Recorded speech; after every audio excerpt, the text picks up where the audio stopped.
Yung kaibigan niya kasi in-invite siya para mag-witness sa isang kasal. Tapos ako, nag-support ako kasi yung kaibigan niya nagsabi sa akin. Basta pag may lakad naman siya, sinusuportahan ko. Sige, pumunta ka doon, pumunta ka doon.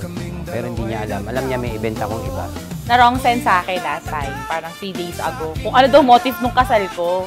So sabi ko, ha, ka na nung kasal? Actually, bago ako ma-stroke, so dapat talaga ma-postpone siya. So sabi ko, sige, tuloy na. So wala talagang alam, walang alam yung ano ko. So humingi ako ng tulong dito kina Kong, saka kay Ma'am Des. Umayag naman sila sa kalokohan kong to. May planuhin sa'yo. Gusto mo ba na may planuhin sa'yo? Dapat lang. Kasi ngayong araw, nakakainis! Sana ay iyong mapansin nang makumpleto ko ang love story ko.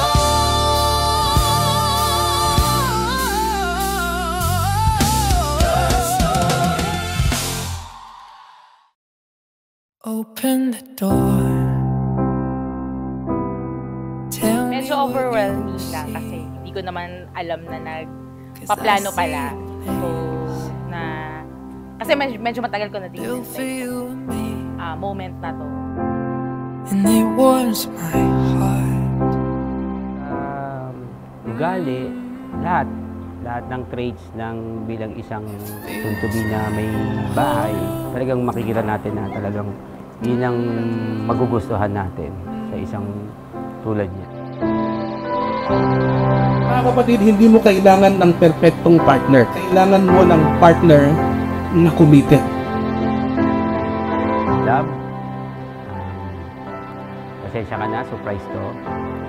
Alam natin na 8 years na tayo, 8 years talaga. Masyadong naging maraming pagsubok itong 2025 para sa atin. Ito na yung magandang nangyari sa atin bago man matapos ang taon. Napangako ko, magiging sabay, uunahin ko na mas mahalin ka habang buhay.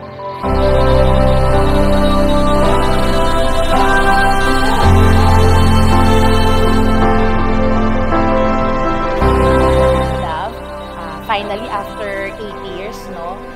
So, sana to na yung mag-start yung ating magandang journey together. So, mas maraming plano siguro mas maganda si Lord para sa atin. Na-surprise ako na may plano pala kasi after all of these years na waiting, finally, it will came to na. Open the door.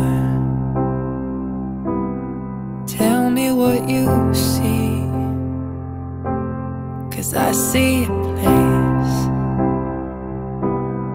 built for you and me. It feels like